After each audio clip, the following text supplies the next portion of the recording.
I have a feeling I've spoken about this quite a bit, but my memory's going, and it probably won't hurt to speak about it again. There seems to be a common frustration among many people meditating over the course of many years. And the frustration is, with all of their work and all of their effort and all the time they spend, they haven't gotten there yet. There's an implication of doing something wrong or not working hard enough, or that is just way beyond their understanding. And an ego substructure that kind of constantly tells them, nope, you're not good enough, you don't work hard enough, you're not the right kind of person, you're not devoted enough, whatever the noise in your head is that denies you the great gift of spiritual practice. And it has nothing to do with getting there. And of course, there's no there to get to. Certainly there is not a future event. You don't build a resume, you don't acquire skills and capacities, you don't earn degrees. It's something else. And in a way, you have to go through all the worldly constructs of trying to get there over the course of years, because you use that in your business world, you use it in school, you used it in relationships, you're always trying to get to the better place, the deeper understanding, the place that awarded you some kind of recognition and achievement and acknowledgement in a way that would make you feel sort of finished, complete, that you'd graduated. And I hear from people all the time who say, I've been meditating for 20 years and I'm really not there yet, but I want to learn more, I want to get more. And there's this very Western idea of acquiring maybe new pieces of knowledge, new insights, new something that will finally help you, whatever you think it is, awaken, become enlightened. But the word that kind of speaks to me the most, and the one that I am sort of experiencing the most, is the word realization. Realizing that you are already there is more, if you will, the goal of spiritual life than trying to get there. Realizing that you've never been anywhere else but there, that you couldn't be anywhere else but there. There, strange, interesting word, is really no different than here. And there is no question in my mind that on some fundamental level, physically, emotionally, spiritually, you are here. I can testify to that because I see you. You are here. Now, you may be taking the words I'm speaking and putting them into file cases and saving them somewhere and putting them to some kind of a bank trove of things to look at later. You may be thinking about what's going to happen after the class or when you get home, or what about the rain. And I mean, you may, in fact, be not here. Sitting here, present tense, but where is your consciousness? Where is your mind? Where is the you that attends to things? And that you is basically the thing that isn't here, that is always going elsewhere, that is always looking to some future tense. And it looks to future tense or past tense as a place of refuge, because being here now, is very challenging for a time-based mind to stay. The time-based mind is always reaching into the next moment, preparing for the moment to come, or the moment to come 5,000 moments from now. It is rarely here because it has nothing to do here. The mind, given this moment, feels useless. Because what can it do? It can tell you you're too warm, you're too tired, you should have done this yesterday, why am I bothering? I mean, it has all of these noise factors that tend to pull you out into some other time frame, even though the truth is the present tense is a noisy mind. That's really the present tense. You are present in noise. And that noise has created a kind of atmospheric reality. And that atmospheric reality of the present tense is probably, if it's filled with noise from the mind, uncomfortable. Because the mind is never still. It's never satisfied. It's never at a place of just complete rest, because its job is to plan for the future, to reach into what was, to make plans, to figure stuff out. That's what it does. And in most people, it goes on all day long, because one reason, you've never found the off switch. You've got no idea how to turn this thing off. So it can even go on in the middle of the night. You're sleeping and it's going, where should I put the towel rack? I should have put it here, and then maybe I should put it there. 4 in the morning, there's no reason to be thinking about a towel rack in 4 in the morning, but there it is. So where is the off switch for the mind so that you can just be here? Well, to go back to very fundamental teachings of this class, the off switch comes from sitting still. We call it meditating, but it's just sitting still. I have this prescription that I talk about a lot called stop, sit, stay. It's not just sitting still. You have to stop to be still. You have to sit quietly, or you could probably stand, but you have to be still, and you have to stay long enough while you're doing that for this off switch to reveal itself. When you're very quiet, you can practice turning off.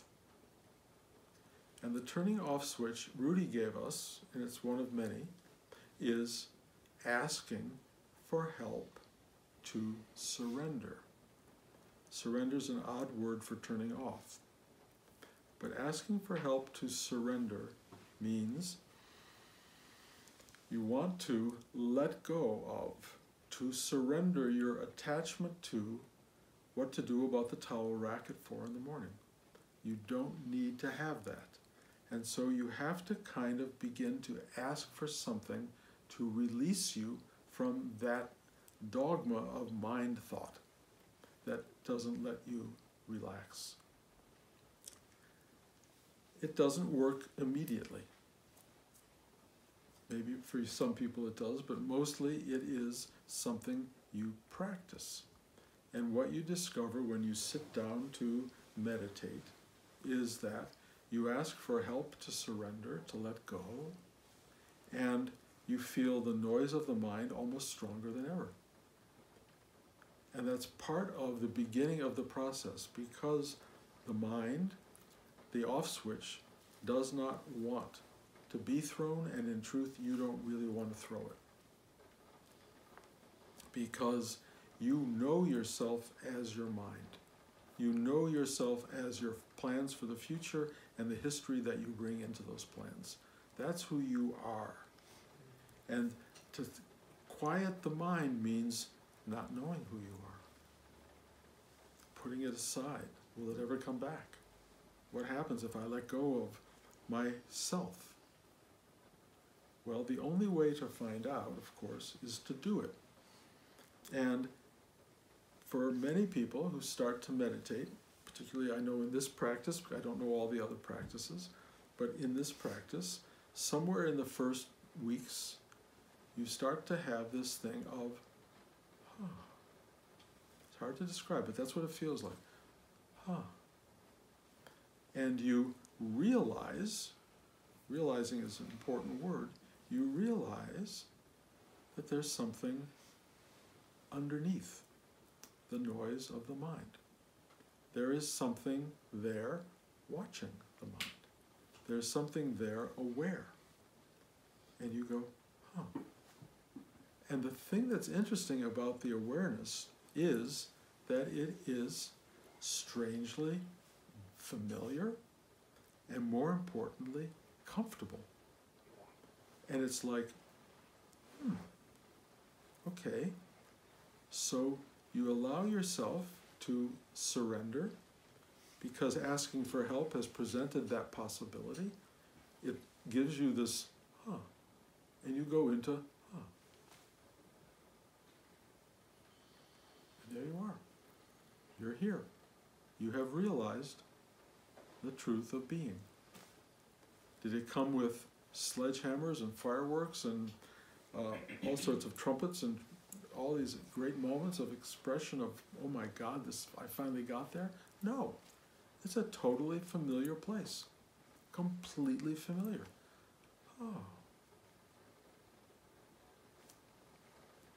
You then spend 35, 40 years trying to figure out how to get there, when in fact you have never not been there.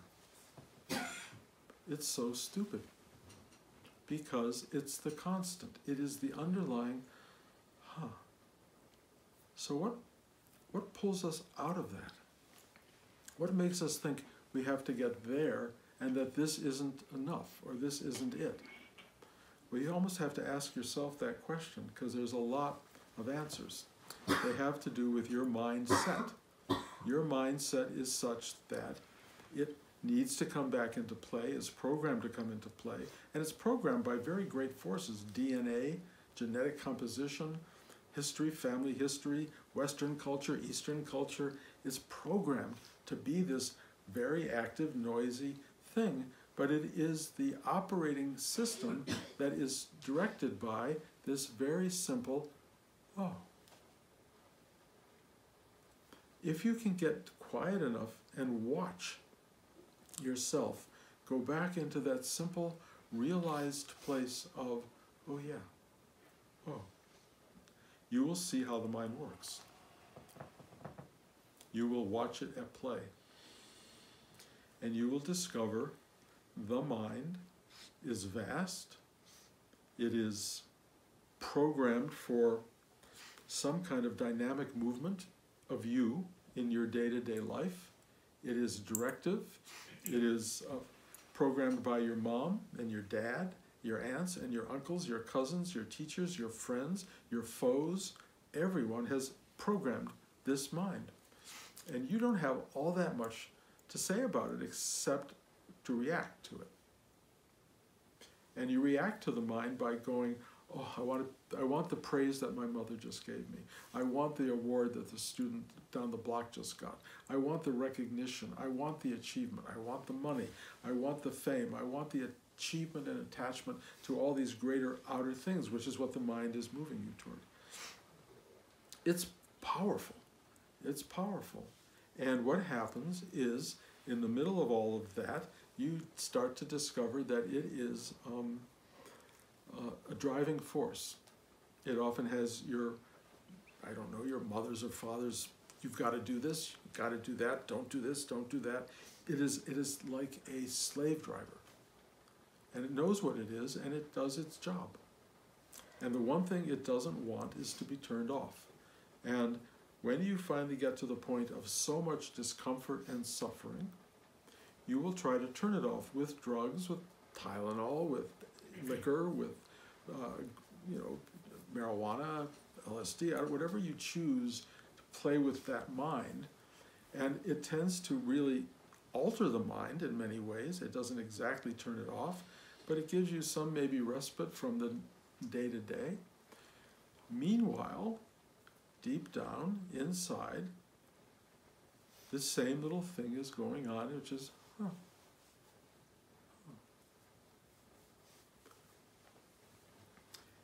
If you begin a life's work, as Rudy called it, of spiritual practice or letting go, what you are doing as you surrender is letting the mind move away, finding periods, maybe 2 minutes, 5 minutes, 10, where you sit down really quietly and for some interesting reason, you are very awake and you're going, oh.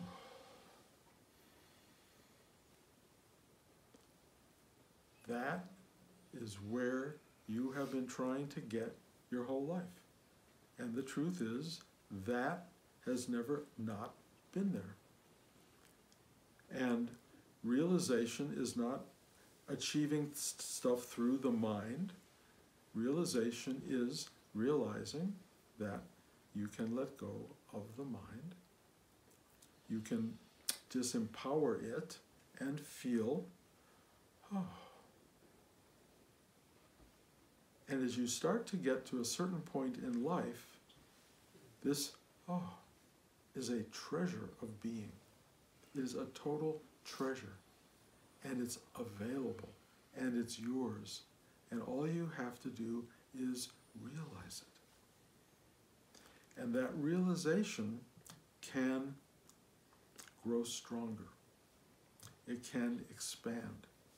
It can begin to become as loud as, or maybe louder than, the mind. And this idea of spiritual life starts to become living in the Another word for the is love,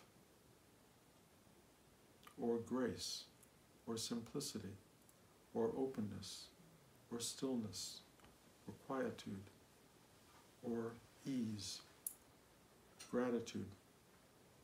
They're all ingredients of, elements of the, you realize, when you realize that you have always been supported, carried, lifted, moved along by this undercurrent of something so desirable, so beautiful, and absolutely not you. It has nothing to do with you, other than it's at the core of your being.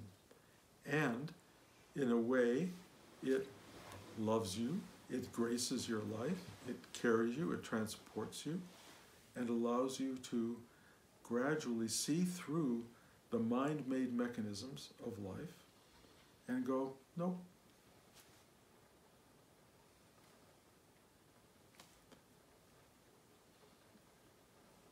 When I realized that I could have a bowl of cereal for dinner, because that's all I wanted,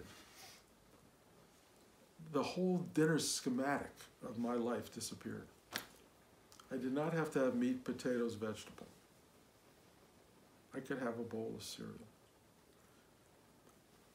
The great thing about getting old, going beyond career, is that you get to redefine your day-to-day. You get to redefine the synopsis of your life and the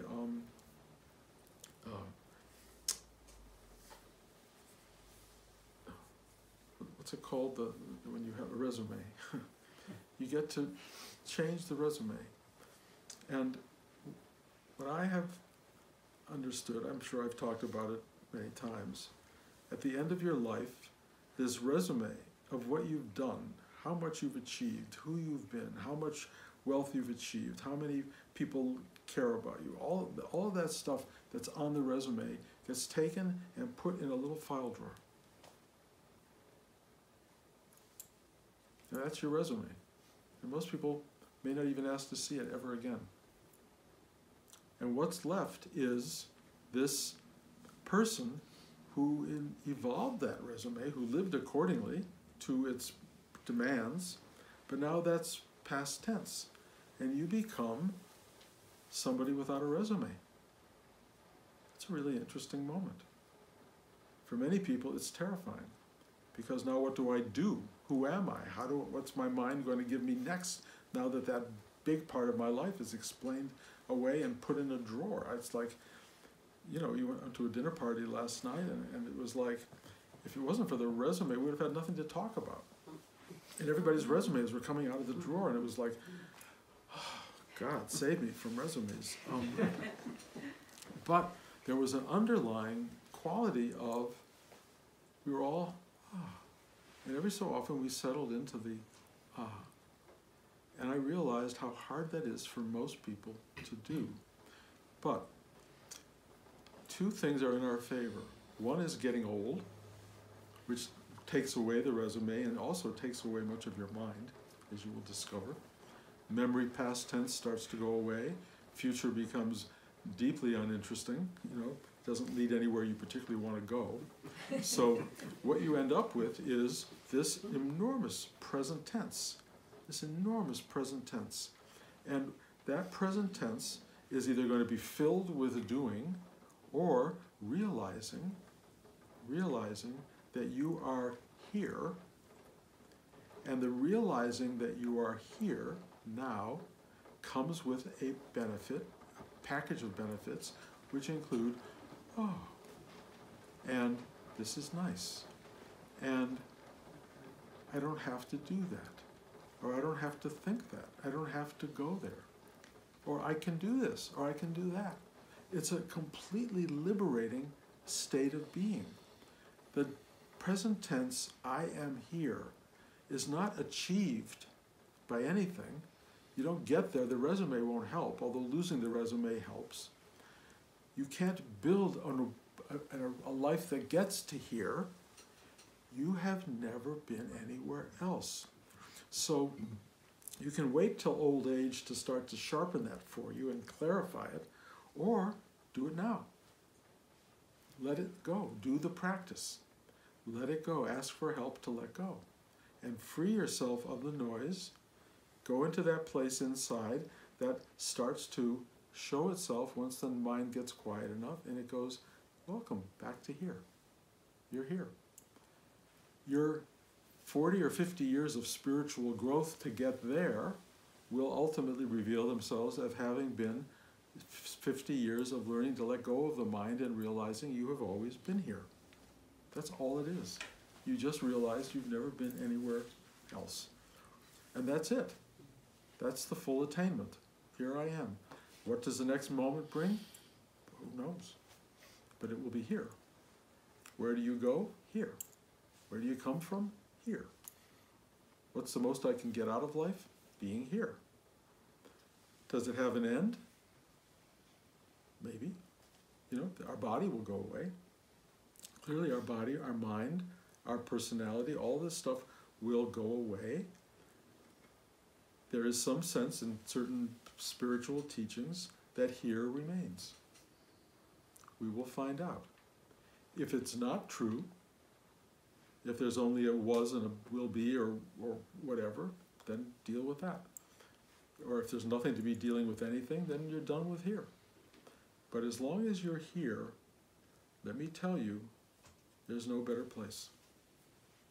The here that you have arrived at, the here that you have always been in, the here that carries and supports and brings you along is the foundation of your very existence, and it, as far as I can tell, forgive me if I'm adding too much to the equation, but it seems to love you, or care about you, or enfold you.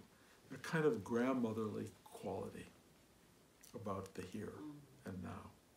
That's my experience. It could be, as some people teach, total emptiness and nothingness. And in some definition of it, it is emptiness and nothingness, except there appears to be a quality in that emptiness and nothingness that I call love and grace. I may be 100% wrong, in which case you are wasting your time listening to me. On the other hand, if I am right, and I know I'm right in the day-to-day version of this, figure it out. Go there. Get quiet enough every day to feel like, oh, I'm being lifted, supported, carried. I know I've used this phrase before, but I talked about that I didn't really want to move here to New York, and that making the move was really hard, and that I tell people I moved to New York following my wife and my children and a lot of people who wanted me to do this. And then it dawned on me, I actually was moved to New York. Same way I have been moved through my entire life. But it wasn't until I settled here, when I kept walking into this house which I rejected and resisted and found myself absurdly comfortable here. And I kept going, why am I comfortable here? It's not the house that I would have imagined, but it's not even a house for me at this point. It is a state of being. And the state of being I have walked into, I was moved to. And I was moved to it and carried to it, if you will, by the present tense now, by here. It went here. And I have found myself finally here. And I have realized what it means to be here. And it's everything I have ever wanted, and in fact, everything I have ever had. My here and now has been unbelievably spectacular. It has brought me all of you, and people like my wife, my children, my grandchildren, Rudy, my parents, my cousins, my aunts, my uncles, an amazing array of beings who were here, and in some genetic DNA way are still here. And that here, which seems to ripple out in so many ways, is so remarkably wonderful. Even when it's not wonderful, even when you stub your toe, even if horrible things happen, there is a part of you that is not affected. And I started talking about it a few weeks ago, and I'll just go back into it for a moment. The part of you that reacts to pain and suffering, sadness and difficulty, the lesser part of you, the part of you that wishes it could have had more or been more, that reactive being is your ego. It's the residue of your mind, and it will keep coming up. And it will keep coming up to test you is the wrong word, but in a way deflect you from the here and now. What you learn, or what I am learning, is not to give voice to that reactor in myself. It's coming up more and more in ways that I never would have imagined, because the reactor has mostly fallen away, but all the secret elements of that reactor, that nuclear reactor of Bruce Rubin ego, comes in, and I go now. It has taken 50 years to learn that. 50 years to be able to let go. And I will tell you, the stuff that comes up, the hidden stuff, is really powerful and dark. Because it wants to trip you into mind stuff, into ego stuff. It's so caught up in its own trajectory of physicality and mind being and storytelling and narrative. It wants to dominate. And if you react to it, it has won, it has dominated. If you do not react to it and you go, well, it falls away. It has no power. And you fall back into the power of now, or present tense being, into the realization of this moment, of being here. Being here is the ultimate refuge. It will be tested. It will be tested. The mind will come in and do its number. If you need support, if you need reminders, if you need help, come here. Your asking for help actually will be of help to me as well, because I will work with you to get through that, and you are going to be probably reflecting something that's coming up in me, or you wouldn't appear. And so together we will find our way to here, or away from all the things that imagine that there's a there. Get rid of there. Be here. Coming to class here is a very major descriptor of here. The whole effort one makes to get here defines the musculature of your spiritual practice. As Rudy used to say, the people's trip to the class was their class, not the getting to the class. It was the journey. Being present tense, reaching for something in the here and now, is the muscle that gives you the ability to hold on to, which is the wrong word really, but to remain in the present. Remaining in the present, I am telling you from my ongoing experience now, is endless grace. Endless, endless grace. And not only is it endless grace at this moment, because I've arrived at endless grace, I have arrived at knowing that there has never been a moment of my life that has not been part of endless grace. And I will radiate that out to you and tell you there has never been a moment of your life, not one moment, that has not been part of endless grace. That's your life. No matter how choppy it got, how crazy it got, how mind-driven it became, how stressful, how lost you were in the journey, it's grace. It's all grace because that which is here and now is all there is. And you have never not been there. Your mind may have been elsewhere, but not you. You are grace itself. You are the sublime truth of here and now. And that's something we must learn over and over and over, because the mind is so slippery, so desiring to have power, so narcissistic in its energies. It so gets in the way, it's so disruptive of the human experience, even though it's programmed to be there. It is not our friend other than when it tells you that water's too hot, turn it off. Or don't touch the stove, or whatever it does. It's run amok on some level, and maybe it's programmed to do that. You need to run amok in the other direction. Let it go. Move into stillness. Move into yourself. Move into here and now. Be this now. And you will find that you are touching this grace note that has sounded out from the moment you were born and will sound out to the moment you die, and as the writer of a movie Ghost that basically promotes this ongoing life, I believe that the grace note will go on forever. And it's you. That note is you. Enjoy it. Any questions?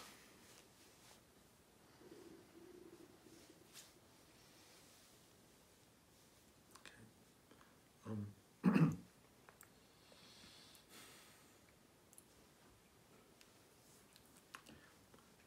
One last thing. Some people get slammed by life and by events in life.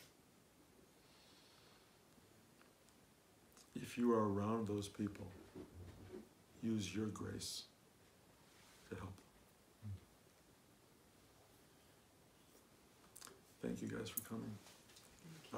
Next week there's not going to be a class here. We're going to go, I think, to Washington to see my son Hari and visit Blanche's sister Rhoda. So that's the 1st or the 2nd or something. It's the 3rd of November. But there will be class the weekend after. So plan accordingly.